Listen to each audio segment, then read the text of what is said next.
So, welcome everybody to our live stream. We have actually had some technical problems this evening because the conduit between Zoom and Facebook isn't working. So I've had to put this on our YouTube channel, and then I'm going to copy it over to the Guildford Conservatives Facebook page. And while I'm doing that, I'm going to ask Angela Richardson, MP, for Guildford, to say a few words and let everybody know what she's been up to. And once we've done that, then we're going to get straight into a load of questions that we've had in advance. And then I'll allow all the candidates here to introduce themselves. So Angela, over to you. Thanks very much for chairing this evening, Paul. It's lovely to see everyone, and I hope you're enjoying the sunshine. It's probably not quite as busy as usual in Westminster. We've come off the back of a parliamentary recess, and we're about to be prorogued ahead of the Queen's speech on the 11th of May. At the end of this month, we are looking to be prorogued. And so what we're doing is we're just putting through lots of legislation at the moment before the end of this parliamentary session. So we had the finance bill in committee stage on the floor of the House the last couple of days. The overseas operations bill came back from the Lords into the House today. And at the moment, I'm sitting on the ARIA Bill Committee, and that's the Advanced Research and Invention Agency Bill, which is quite an exciting piece of legislation coming out from the Bays Department. It's got £800 million being invested into really cutting edge ideas and technology that will hopefully change the world and make our lives better. From a national point of view, everything's going really well with the vaccine rollout. We've now vaccinated for 2 doses for over 10 million people in this country. We're at about 42 million doses that have gone out, which is quite amazing. And we've got pilots of big events going on at the moment. And I'm really keenly looking forward to the data that comes out from those events as we sort of slowly but cautiously and irreversibly unlock the economy and unlock our lives and get on with things as we want to, because it's been a really difficult year for everybody, and we've been looking for the light at the end of the tunnel for a long time now, but it is feeling much brighter, and it goes with the weather outside, which I think is good, and hopefully people's spirits are lifted. In the constituency, there are a couple of big projects that I'm working on at the moment. One is I've launched a petition to tunnel the A3 under Guildford, which I would really like constituents to support. I've looked at all the different sort of ideas for how we improve traffic, not just on the A3, but the inevitable difficulties we have with traffic in the town centre when the A3, when there's an accident or heavy congestion, it really impacts all the roads off that.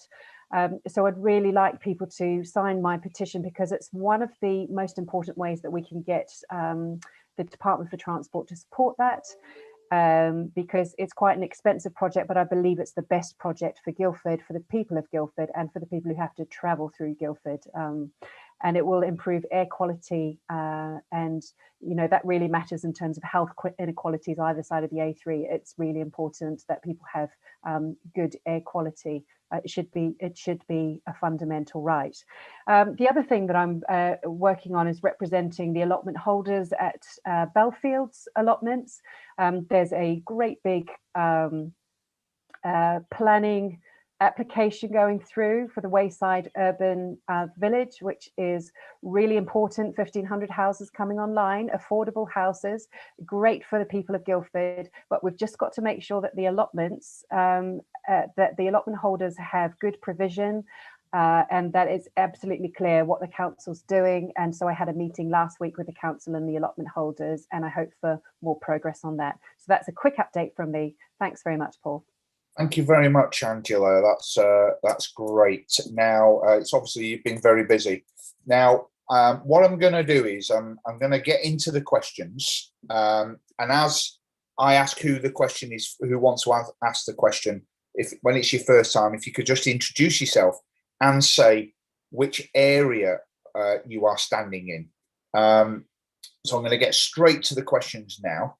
And if you're watching this live and you want to ask a question live, please put them in the comments. We've got someone monitoring the comments as they come in, and they'll be passing them through to me to read out to our candidates. And of course, your MP, Angela Richardson, is on hand for any national questions that might get asked. So let's go straight to the first question, and that is, what is the council doing to reduce congestion caused by utility companies' roadworks, as often there is no one working on them? And that's a question that comes up on social media all the time. So I know who that's for. Matt Furness. Thanks, Paul. Yes, Matt Furness. I'm the candidate for the Shalford division, which covers most of the southwest of Guildford Borough.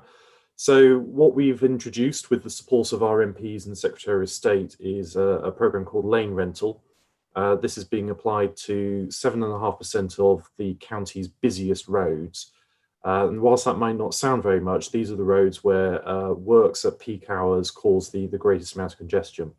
And what we're doing is it levies a fee of up to £2,500 a day if they're closing the road, or £1,500 if it's just a single lane. The point of this is, and it works at the moment in Kent and London, is that utility companies don't work during peak hours. And if they do, they actually try and get the works done as quickly as possible. So we should start seeing an end of the lights going up on the Monday, not seeing anyone until the Wednesday, and then the lights coming down on the Friday well after the work's completed.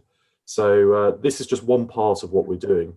We're currently also lobbying the Secretary of State for Transport to make sure that utility companies actually come and do their repairs right the first time. And also that when we do log issues, which are utility apparatus, they actually have a time limit in which they have to fix it by, because currently they don't. So we're working really hard on getting a lot of this resolved.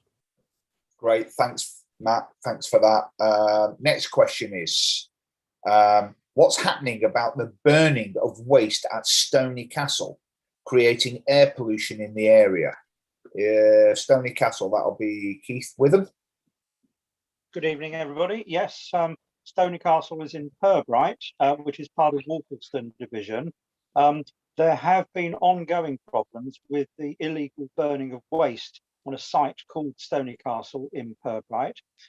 Surrey County Council has successfully prosecuted the person responsible for the land. He was taken to court by Surrey County Council. He was convicted at Crown Court, fined £2,500 and given a proceeds of crime order against him of about £27,000. Now, you might not believe this, but it's true. The individual concerned, who's called Daniel Hill, has subsequently started a petition on social media asking the authorities to deal with the burning that's going on at Stoney Castle. And of course, a lot of people who don't know the background don't even know that he was convicted for exactly that responsibility. Okay. The position at the moment is that Surrey County Council has used its legal powers to their fullest. The issue is now with Guildford Borough Council as the local regulatory authority, in conjunction also with the Environment Agency, who have certain powers, but it's being led at the moment by Guildford Borough Council. And I've certainly pressed at a Surrey level over the last few years, and now through Guildford Borough Council, to make sure that this is stopped, because there are, still noxious fumes affecting people in Pirbright. It's not acceptable, and it needs to be stamped on. But the authorities are very much aware of it and are dealing with it. Okay, thanks for that. Thank you very much. Now, if you are watching live and you'd like to ask any of the candidates or your MP a question, put them in the comments there, and we'll get those read out. So we have received quite a few questions in advance, so I'll carry on reading those out. We've now got a question. What will you do to improve the state of roads and pavements in Park Barn? Who's going to take that?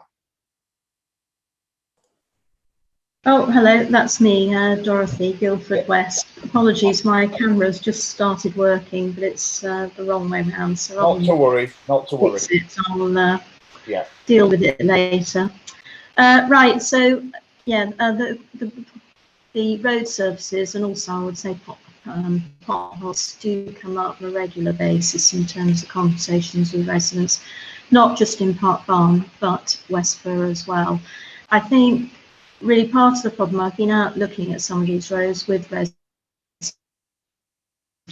is that there are quite a few concrete roads in that area, which have then been tarmacked over, and then over time, tarmac's worn away, and it leaves a poor road surface.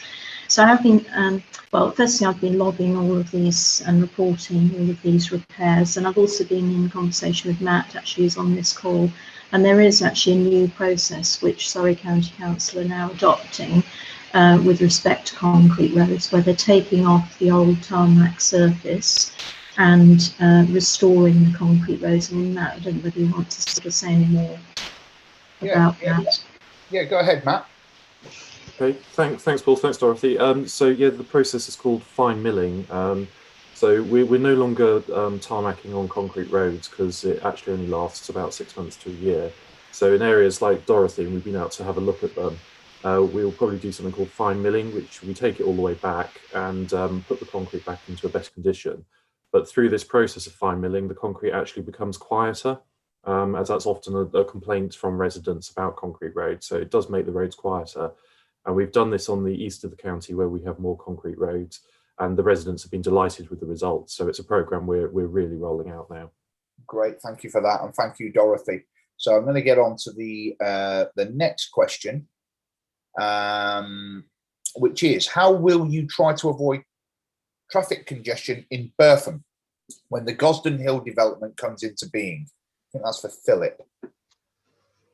Yes, good evening. I'm Philip Brooker, and I'm the candidate for Guildford East, which covers Burpham and Merrow. Yes, the Gosden Hill development. Now, when I was a councillor in Merrow, I fought hard for a link road to be provided from that site to a new four-way junction proposed at the A247, which is north of the site. This was included in the local plan, but only as a nice to have rather than as a mandatory. Now, as a chartered surveyor with experience in infrastructure, I would be well able to argue that this should be made mandatory. There were two proposals being considered when I was a councillor. One was a bridge over the A3 near Eubanks, linking up with the old A3 on the other side, which is still a dual carriageway, but only one carriageway is being currently used. And the other solution was for a link road remaining south of the A3 to link straight up with the A247. Now, my main goal would be for the main entrance to this site to be from the north, thus avoiding any significant increase in traffic in Burpham. Great, thank you for that, Philip. Appreciate it. Now, if you're watching this live, we've just shared this to a couple of the Guildford groups. If you're watching this live, put your comments, or beg your pardon, your questions in the comments there, and we'll get those read out for our candidates or the Guildford MP, Angela Richardson. So I'm going to get on to the next question, and that is, what is happening about tree planting in the area? Who's going to take that? Mark? I can talk about tree planting in my area. Yeah, go ahead. I'm Mark Brett Warburton, the County Council candidate for Guildford South East, which includes Holy Trinity and Christ Church wards, which in principle, it's the centre of Guildford, out towards the Spectrum and down to the river. This particular area is quite complex because we've got different types of conditions. You've got some urban areas, some quite rural areas, so there's a different approach needed in both. Where we've got existing trees, we've had to take some down in certain locations because of disease. It's sometimes difficult to replace those because of new requirements. You need to allow a certain amount of width for wheelchairs and buggies to get past on a pavement, so we can't always replace them, even though I try to get those done. But where we can, we put new trees in, and I've done that. I've actually helped finance replacement trees in certain areas. including the High Street. We had one tree just outside the Holy Trinity Church. It's a fairly iconic tree. It died last year, and we've had it cut down because it was a danger, but that will be replaced. I believe we have a cherry tree going up there, which will be very nice once it goes in. And we also look at in other areas where we have appropriate verges.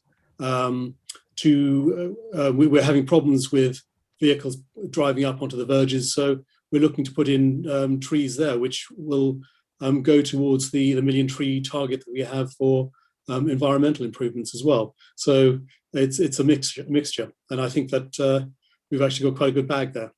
Great, thanks for that, Mark. Sure. And welcome, Andrew Povey. I know you joined a little bit late. In fact, your timing's perfect because I think there's a question coming up for the Cranley area. So perfect. Good evening, everybody. Yeah, I'll get you to introduce yourself when I come to your question that I've got coming up. So, so the next question is, what do you think about the Debenham site proposals? Who's going to take that? Sally, go ahead. Thank you. Hi, everybody. I'm Sally Barker, and I'm the candidate for Guildford South West, which covers Friary St Nicholas and also Onslow. And I would argue part of mine is also in the town centre, Mark. So I'm really delighted with the initial concept from Native Land. It looks really good for what they're going to do on Debenhams. There's lots of ideas for open spaces and more public accessibility, and a nice mix of retail and public space and housing and links to the river. But my big concern really is around the height and the mass that they might be planning on putting there, and its impact on our heritage, particularly St Mary's Church and the castle. And how much affordable housing there's going to be put in there. We've got a really shortage of affordable housing in Guildford, and it's really important that this is taken on board and that the promises from some of the other parties around 40% affordable houses is actually kept. And I'd also want to see how the Debenhams site is going to link with the North Street development, and so it looks as one cohesive whole and not separate little developments. So I'm going to be keeping a close eye on both of the developments to ensure that the developers' needs are not given a higher priority to the residents' needs. Great, thanks for that, Sally. Thank you very much. So we're going to go on to the next question, which is, do you think Cranley gets its fair share of investment from the County Council? Andrew Povey. Hi, thank you, Paul. I'm Andrew Povey. I'm the existing County Councillor for Cranley and Newhurst and the candidate for May the 6th. Yeah, I think we've done rather well, actually. I think, when you look at where capital funding comes from, partly from the government, partly from the County Council itself, and partly from developer funding. We've gained all three of those in different ways. So, for instance, we've got £700,000 for Cranley Primary to rebuild one of the infant school site classrooms. That's come from central government rather than from county council funds. We've got money for the High Street, £200,000, which is actually, it was developer funding that I found hidden away that nobody had discovered, and so I've managed to grab that for Cranley High Street. And then, if you add up the money the County Council has spent on resurfacing, what have we had done? We've had Horseshoe Lane, we've had most of Elmbridge Road, and we've had a small part of the main High Street. So I think that all adds up to really quite a considerable capital investment in Cranley. Yeah. Great, thank you very much for that, Andrew. And your timing was impeccable. So thanks for joining when you did. So the next question is, you are also a borough councillor. What have your key achievements been in this time? And that's for Kevin. Oh, where shall I start? I think after about 5 or 6 years, I think I truly do represent the community. I think I'm a strong voice. I cover Allfold as well as a couple of other areas, but Allfold's had a horrendous number of housing applications. If they'd all gone through, a village of 400 would have been 1,400 with absolutely no infrastructure. We've had countless appeals. We haven't been successful in them all, but actually we have won the big ones, which have been very good. And some of the battles with some of the utilities, and Angela would know the issues we've got with things like Thames Water, sewage problems, where the sewage comes back into people's houses when it rains. So it's been a constant battle. So I think doing what's right for the community, fighting the planning applications that need to be fought, working with Angela, with Thames Water to try and improve the water and sewage issues. I think actually we've had some good results on that. I think there's a lot more challenges still to come as a borough councillor for Allfold. It's like vultures circling above the village. If I add what the applications are just come in, it's probably another 400 or 500, so another 100% increase. So it's been fairly relentless, but I think we've actually achieved quite a lot. Right. I'll do my introduction because I went into the being the county councillor for Eastern. So the county councillor, Kevin Dean, is the county councillor for Eastern Villages.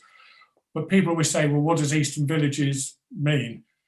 It's a huge geographical area. It goes from Bramley through Shamley, Blackheath, Wannosh, and then it comes out towards Allfold, Dunsfold, Chiddingfold, Hascombe, Hambledon. It's a huge area, but a lovely part of Waverley. Yeah, I was just going to say some wonderful villages there in your patch, so that's great. Great. So we're going to get on to the next question. So just bear with me. Okay, this is for Philip. Why are you standing to be a councillor?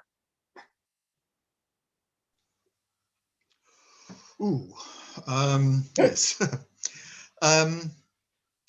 Yes, I stood as a councillor in Merrow 6 years ago. And at that time, I'd spent about 30 years in Guildford. It's 36 now. I love the town and the surrounding countryside. Guildford was and is a special place to live. And it's been an ideal environment to bring up my 3 kids. Yeah. So Guildford has been good to us, and I wanted to give something back. Now, those feelings still remain with me today. I was privileged to have been elected as a borough councillor for Merrow in 2015, and during the 4 years in the job, I found that I enjoy helping local residents and resolving local issues. And quite simply, I'm hoping that I can replicate that again, help and assistance to my local community as a county councillor. Great, thank you very much for that, Philip.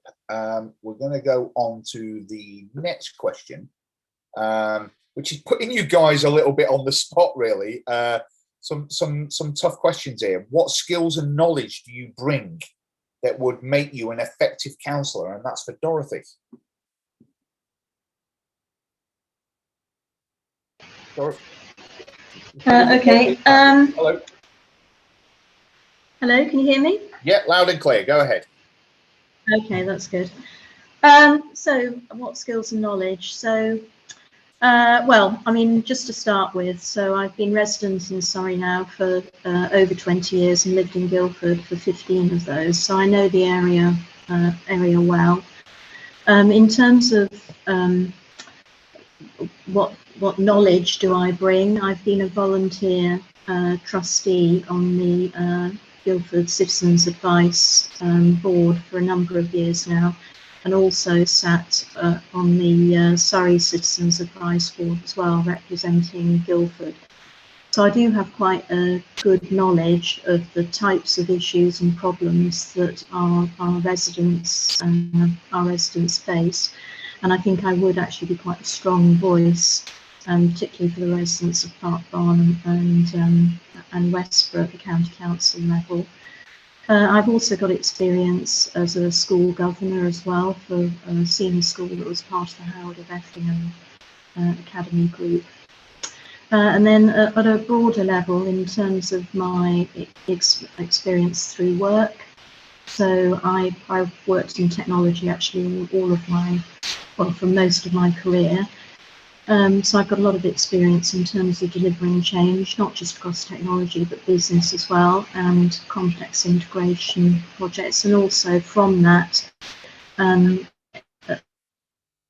a lot of experience around governance and control, financial management, and also third-party vendor management and outsourcing, which I think is something that could be valuable from a Surrey County Council procurement perspective in terms of oversight. I think really those are the main things that I could contribute. Okay, thank you, Dorothy. Thank you for that. I'm just going to mute you because you've got a bit of background interference there, so I'm just going to mute you there. Lovely. And we're going to go on to the next question, so just bear with me. Speeding traffic is an issue in Ewhurst. What are you doing about this, Andrew Povey? Okay, well, we've actually done some really fascinating work. I got in contact with, I think he's a retired engineer, who's done some work around traffic calming schemes in Shear and some of the other Surrey villages, and introduced him to the parish council in Ewhurst. And we put together a project really looking at what can we do within the village that would alter the sort of, I guess, the psychology of drivers coming through. And really this stemmed from some research that the county council did many years ago, maybe even 20 years ago, where they sponsored some work at the University of Surrey. And they really very clearly demonstrated that the characteristics of the road could have a profound effect on drivers and the way, the speed that they travel at. So because it's a village, rural situation, I felt that this was a really good way of going. So we've actually now put together, or rather the consultant has a plan which has been approved by Ewhurst Parish Council, and it's going to go out to consultation shortly, and I have allocated £70,000 towards that work so far, and I think the results of that study I think were really very, very good indeed. So I think we've made a lot of progress. Thank you. Actually, I'd be interested to talk to you about that for my area, to be honest with you. So, yeah, I'll be in touch. That sounds fascinating. Thanks for that, Andrew. Brilliant. Now, on to the next question. Again, about speeding. I'm concerned about speeding and the safety of children on the road outside my local school. What is the process for getting safety improvements? And that question is aimed at Mark. The process, generally, there's sort of multiple steps involved in that. The first is engage with your county councillor, and there's what I've done in the past with the local schools in my area. I've identified problems we had with parking and speeding outside certainly one of the schools. And we engaged with the officers to actually look at how we could deal with this over a wider area and take in several schools at the same time. And we brought in Surrey has a team that looks at road safety. We analysed what could be done and built up a scheme from that point. It worked then from that engagement with the highways officers to actually produce a scheme that dealt with not only the traffic problems we were facing, but actually slowing the vehicles down as well, so that we had antisocial parking on one level, and when all that parking was gone, we also had people driving too quickly. But what we managed to do was get in speed tables and bollards along the roads to stop people parking up onto the pavements, and basically finding ways of stopping antisocial driving that was then aggravating the problem of safe pedestrian access to the schools. The purpose of this was to encourage people walking to school. We wanted to stop the cars, people being driven to school, and encourage them to walk. But if you don't have a safe environment, then you're not going to encourage people to do that. Okay. Thanks for that, Mark. Very good.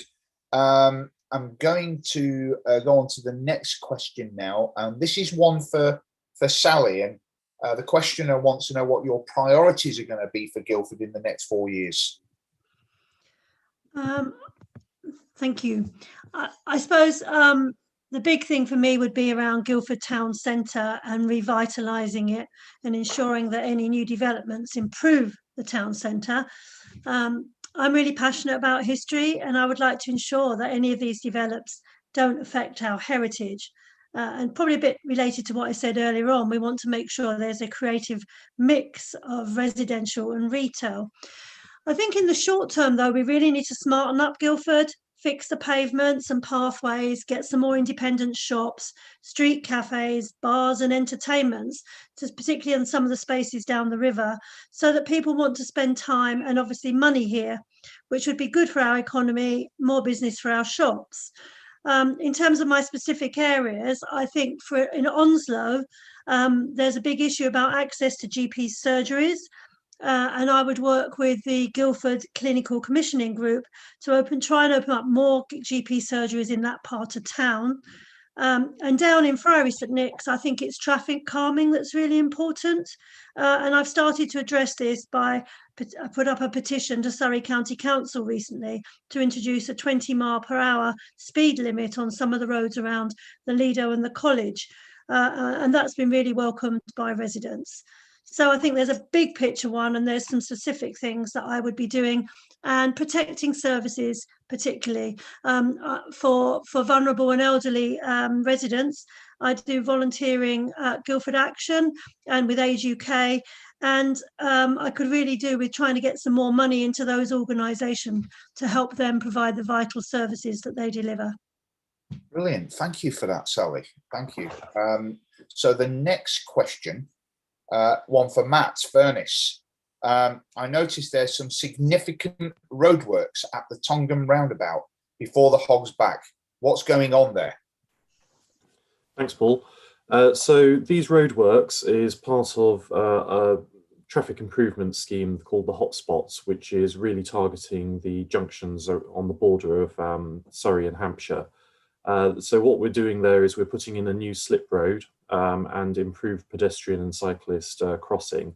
And this will mean that people can access from the A331 onto the Hog's Back far easier. And it will also reduce congestion for people actually wanting to come off the Hog's Back onto the 331 as well, as there is a lot of confusion caused by people being unsure at the roundabout whether people are turning off or not.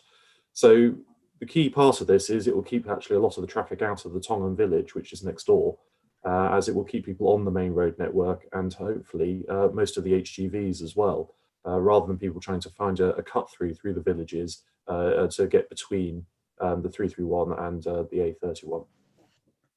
Okay, thank you very much. And a question for Angela now. Yeah. What are you getting the most communication about from residents? That's a really good question. I'm getting communication on lots of different matters, not so much on policy stuff, because we've just been through a recess period, and so there isn't legislation going through, or wasn't for a couple of weeks, and so that ebbed off slightly. But probably recently, one of the biggest things that I was hearing from residents about was the sewage problems we were having in Newhurst. Yeah, which was really unfortunate. People have been dealing for the last.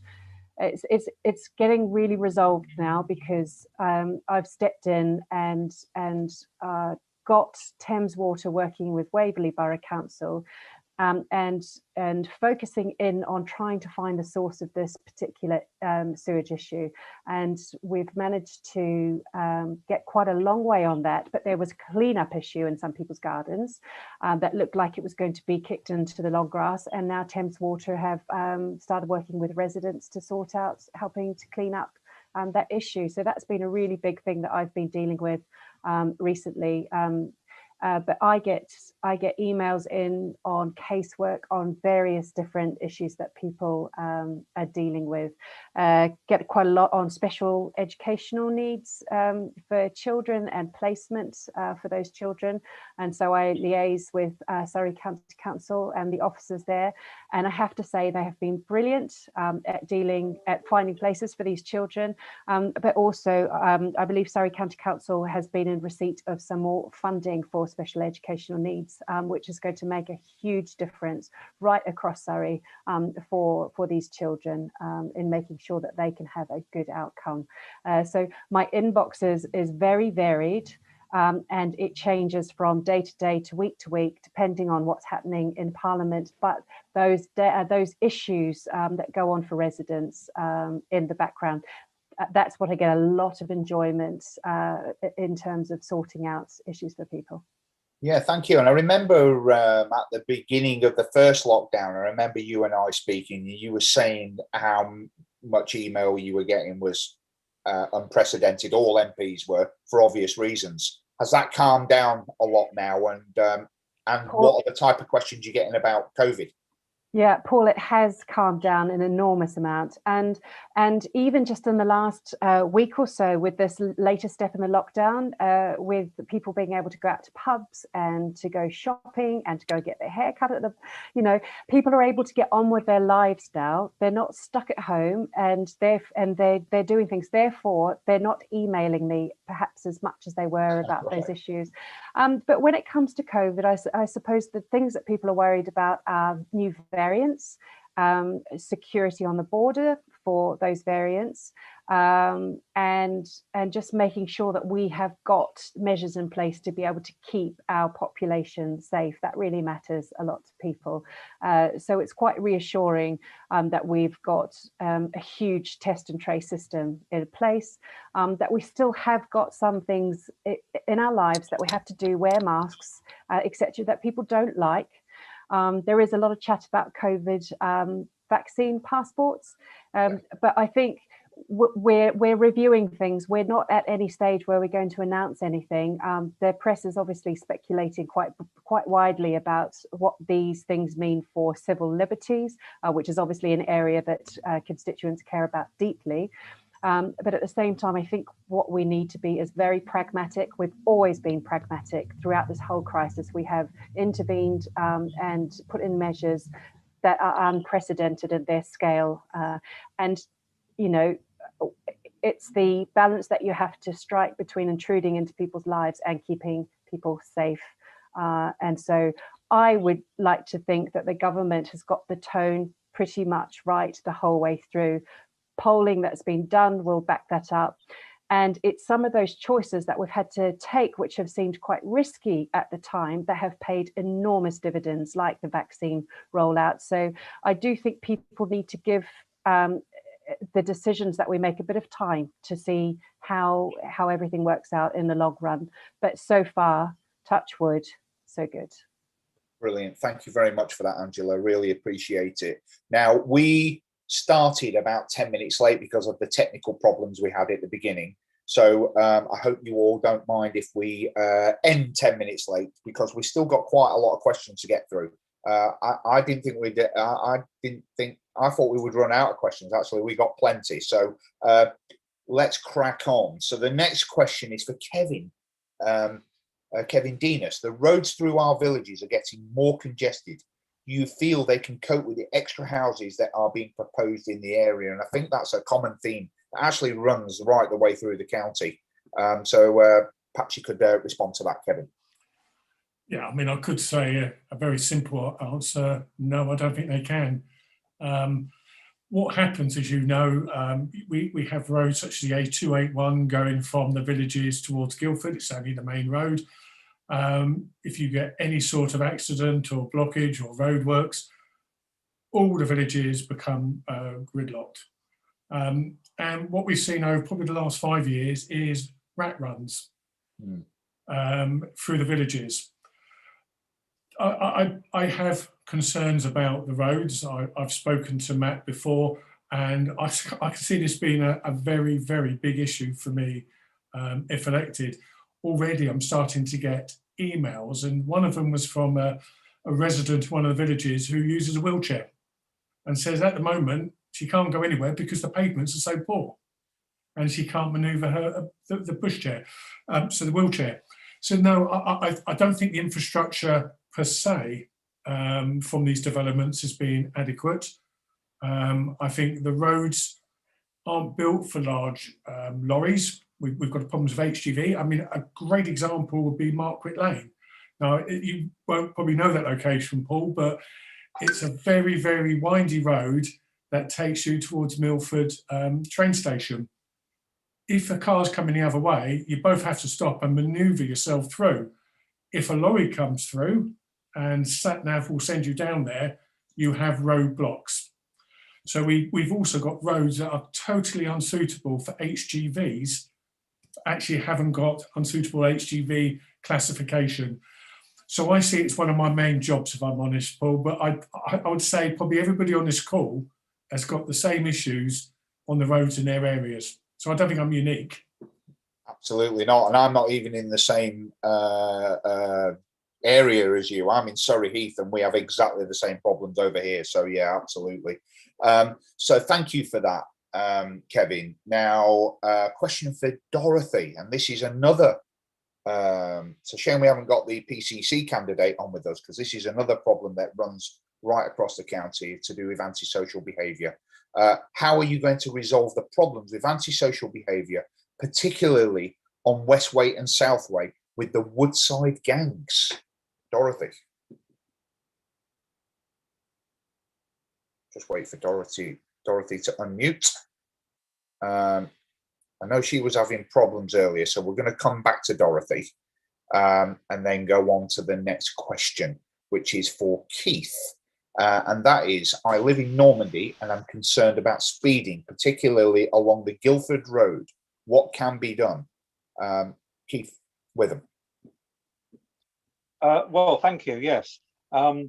Interestingly, I was talking to residents just a couple of weeks ago who live right in the middle of Guildford Road, and the Surrey Highways have agreed to put down the speed measuring tapes, if you like, across the road to get some facts on this, because there is often a public perception of undue speed, but the police and highways need facts to base proposals on.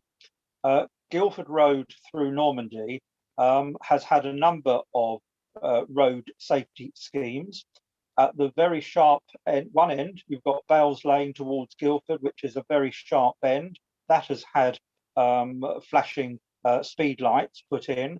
At the very other end, just before you get to Ash, there has been a build out. There has been flashing speed limit signs put in, and the speed limit has been reduced as well. So the area is right in the centre of Normandy. A few years ago, we had double yellow lines put around the junction area, that is the junction with Glaziers Lane. But right in that centre, it's a very long straight road. And so I have been pressing highways now to what else can we do? Obviously, speed enforcement is down to the police, but I know that the police do have regular speed enforcement. You know, their cameras that they will point at you and can then sort of send people fines.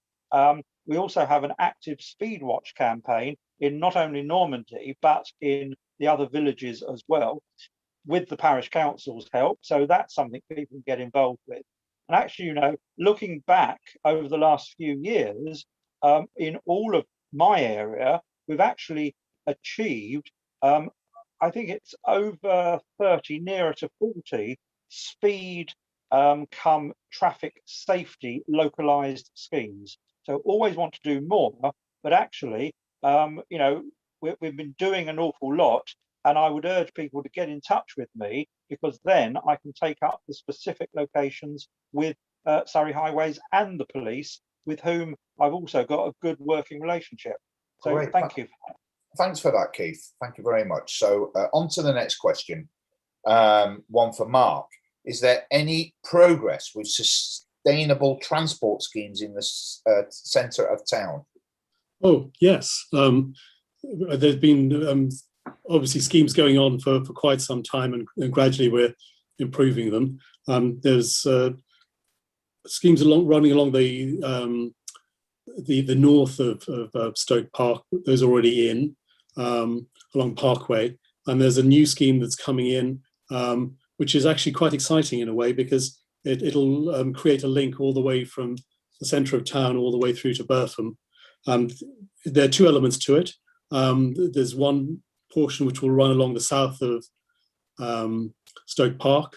The pavement will be widened. The vehicle carriageway will be narrowed, which has a double effect. It slows down vehicles driving along in that urban area, residential area on the one side. So vehicles will hopefully bring the vehicle speed down, and then we'll have a shared area where you've got a designated portion for cycles and for pedestrians, and that will link through. I still call it the AA roundabout. That'll link through to a similar element running all the way through from the AA roundabout over to Burpham, so that we can then have a route that goes all the way from Burpham as a residential area to get through to the station at London Road or into town. I think that's actually quite exciting. And historically, we had another design doing something similar along the Epsom Road. So if we can get that one progressed as well, which is still my hope, we'll have quite a network on this side of town. Okay, thank you. And more residents are concerned about the environment, and sustainable travel is something that seems to be quite a buzz word amongst local residents. So thanks for that, Mark. Appreciate it. So the next question is for Philip. Do you have any other areas of expertise you can bring to the council? Yes, as I said before, I'm a chartered surveyor. Okay. And I've worked on roads, railways, airports and seaports. And it is infrastructure that I'm particularly interested in. Now, Angela mentioned earlier about the A3 tunnel, and that's something I would love to get involved with and work with a highways agency to find the best solution. Likewise, I'm a keen supporter of the Merrow Railway Station, which is would be in my division if I was elected. But essentially anything to do with infrastructure, the smooth flowing of traffic in our area, whether it's the gyratory system or the current A3, I could certainly make a contribution in all those areas. Great, thank you very much for that, Philip. Appreciate it. Next question is for Kevin. The Loxley well application for oil drilling was recently refused at the planning. Do you feel this was the right decision or not? Oh, that's a nice controversial question to ask. Yeah. So let's be controversial and give first a short answer, then a fuller answer. Absolutely, it was right to be refused. It's totally inappropriate, and I think some developers put in applications trying their luck to make money. That's the short answer, so I'm totally against it. There are a number of reasons why, and Andrew's got a bit of knowledge of this, and so is Angela, but I'll keep it very brief. I mean, you're talking about a very rural area with rural roads that will take huge vehicles down that will struggle to actually be able to turn at some of the junctions, and will have to block the road and do like a 3 or 6 point turns just to do a right or left turn. It's overlooked by some of the most beautiful countryside, the Surrey Hills, and from areas. So you would see about 100-foot drilling area, and that's just not good. And also in the area, there are a number of businesses, and some of them do weddings. So you can imagine you book a very exclusive area, and then you've got a 100-foot drilling rig next door. So it's not good for the roads.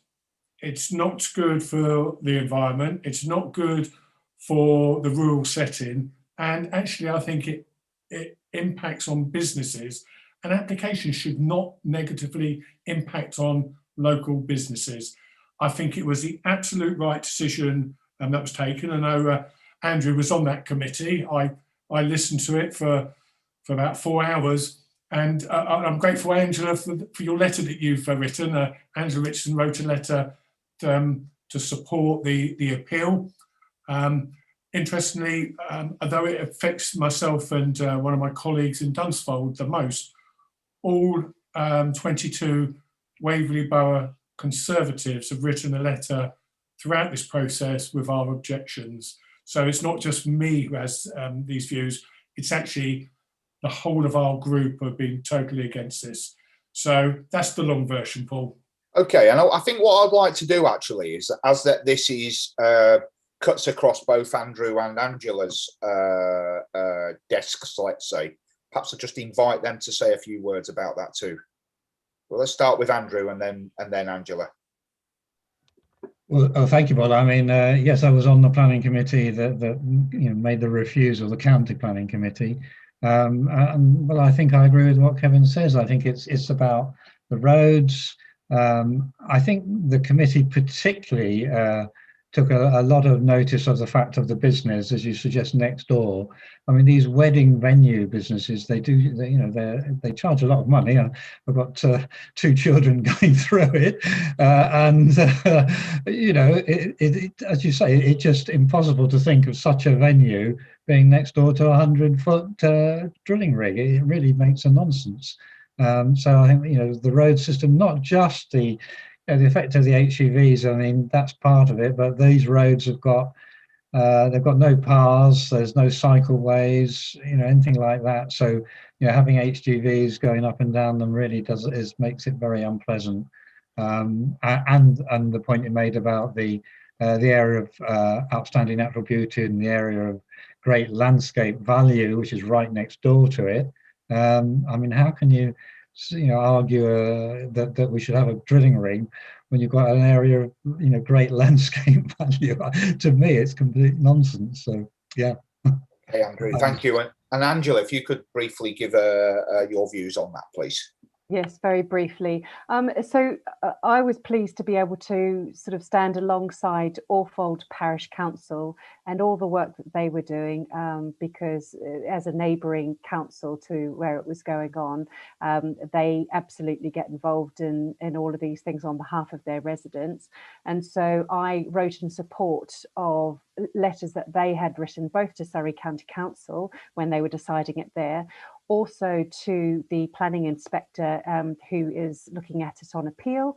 And I also wrote to Kwasi Kwarteng when he was the minister who was involved, because it's quite complicated, this issue.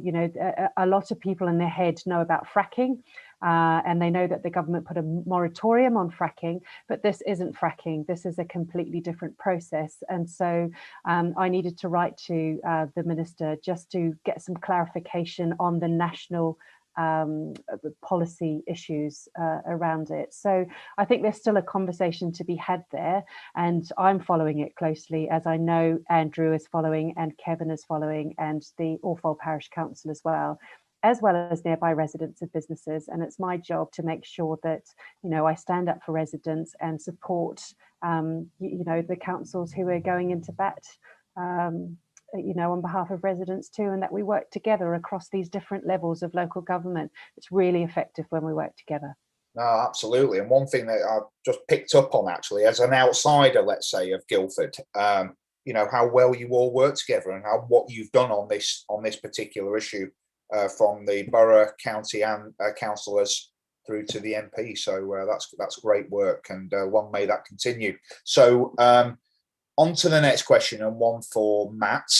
And again, another issue that's clearly something that's affecting quite a lot of areas. I'm concerned about speeding and the safety of children on the road outside my local school. What is the process for getting the safety improvements? We've already had this question, But let's have it again from the highways cabinet member. I think probably. Well, it's very much as Marcus set out. So we do have a specialised road safety team. So if anyone does have any concerns about road safety outside schools, then do get in touch with your county councillor.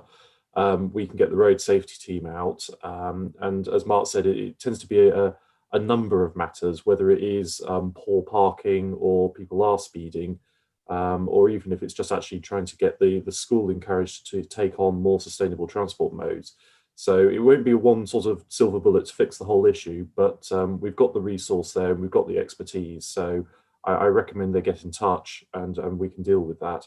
In my own patch, and with Michael Gove not too long ago, we did one at a neighbouring school, which actually required some new zigzag lines to prevent the parents, because they were just parking on the pavements and all around the entrance, which was causing a danger to the kids. It's a shame we have to put the yellow lines down, but they are in. We've got some new bollards, and the school children who actually requested the improvements themselves have been delighted with it. So do get in touch and we can resolve it. Great, thanks for that, Matt. Now, very direct question here for Sally. Why are you standing as a councillor? Oh, probably a bit like Philip, really. I've lived here for over 30 years, and I love living here, and I want to make ensure that future generations can actually enjoy living here as well. It's an interesting one because it's only since I've been retired that I've really got to know the area really well. I used to commute to London, and then I used to be in the Territorial Army, so I wasn't here much on weekends. But it's since I've retired, I've been able to enjoy it much more. So putting something back is really important to me. I volunteer quite a lot in the community. Some people might say it's interfering, but I call it helping my community.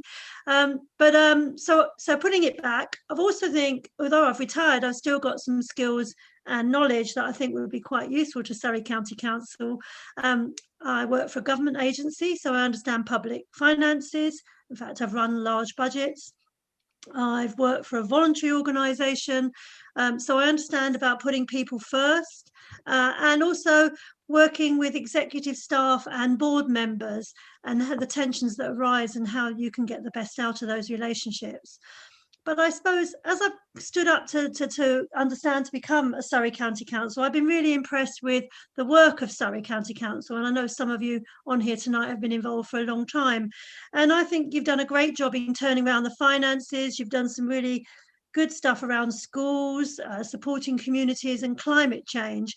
And certainly the response, leading the response to the county on the COVID has been fantastic. So I really want to say thank you for that. But also I'd like to be the part of the team that can build on that and continue to help Surrey to thrive. That's short. Yeah, lovely. No, fantastic. Thank you for that, Sally. Now, another very direct question, one for Keith Witham. As a resident in Fairlands, I'm worried about the condition of our roads and the pavements. What have you done and what more can be done?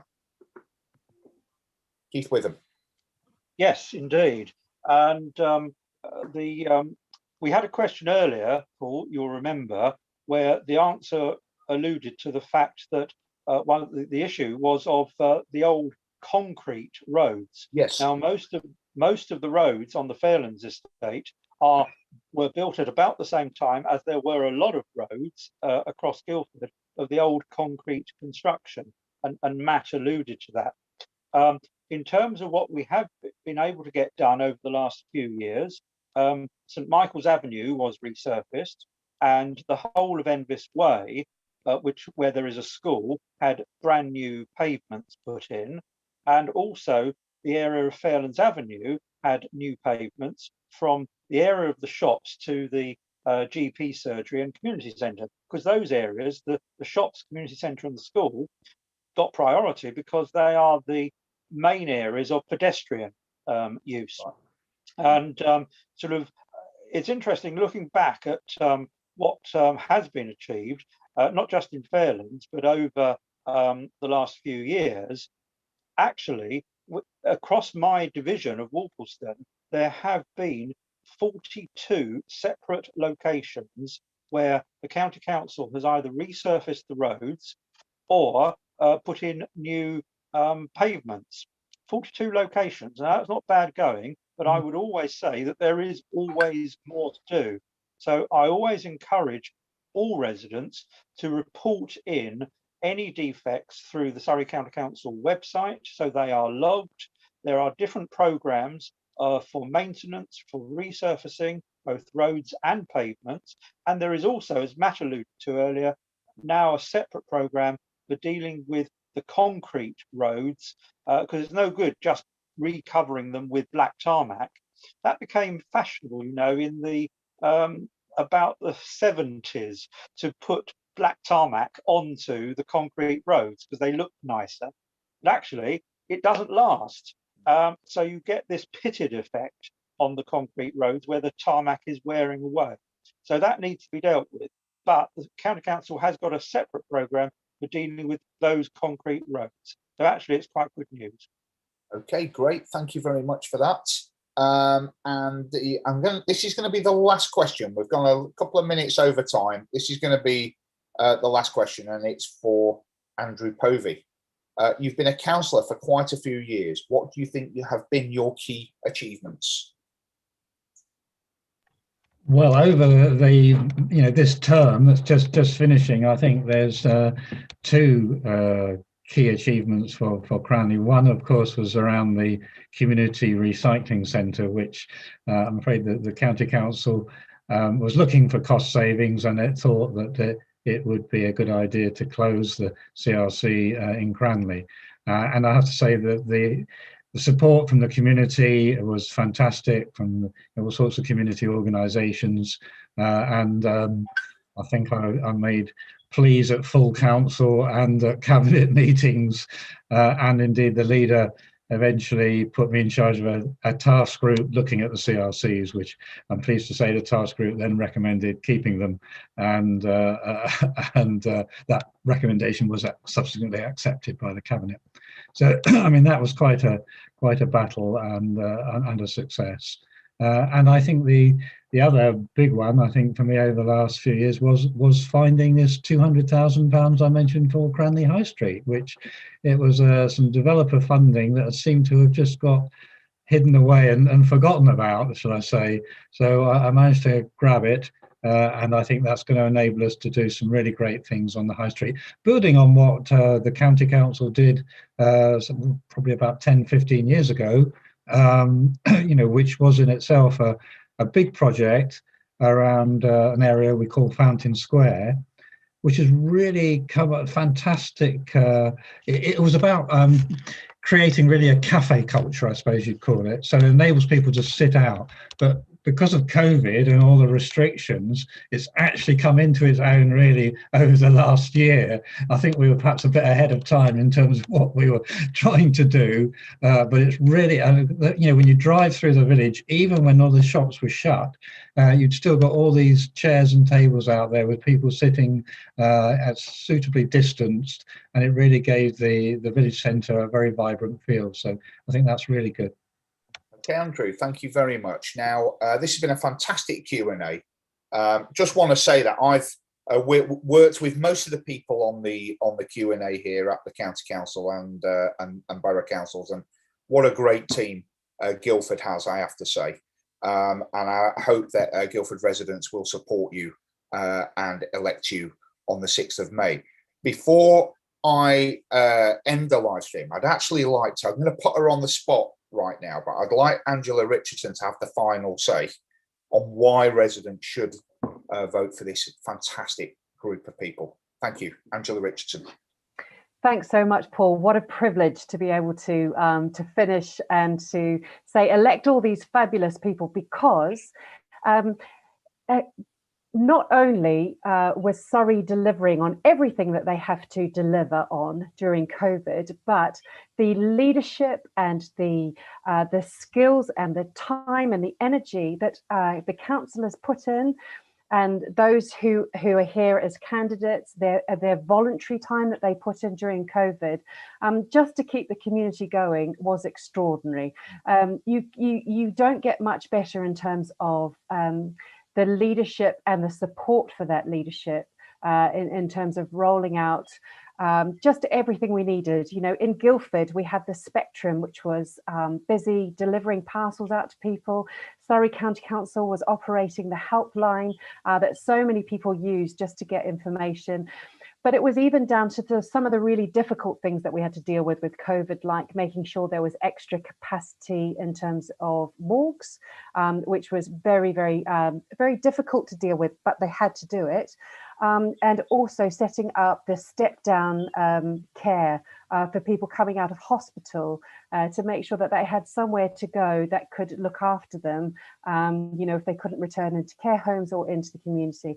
But it's not just that, it's all the investment that's gone into roads, into education, into care. You know, Surrey County Council does a brilliant job of delivering for residents what they need with the tax that they pay. And Surrey is careful about making sure that it doesn't put taxes up too high, but so that residents get value for money. And that's the sort of leadership you get with Conservatives. Brilliant. Thank you very much for that, Angela Richardson. And I'm really lucky, or really hope to be working with all of you after May the 6th. So I'm going to end the live stream now. I'd like everybody to stay where they are until I've confirmed the live stream has ended. So good evening and thank you for joining us.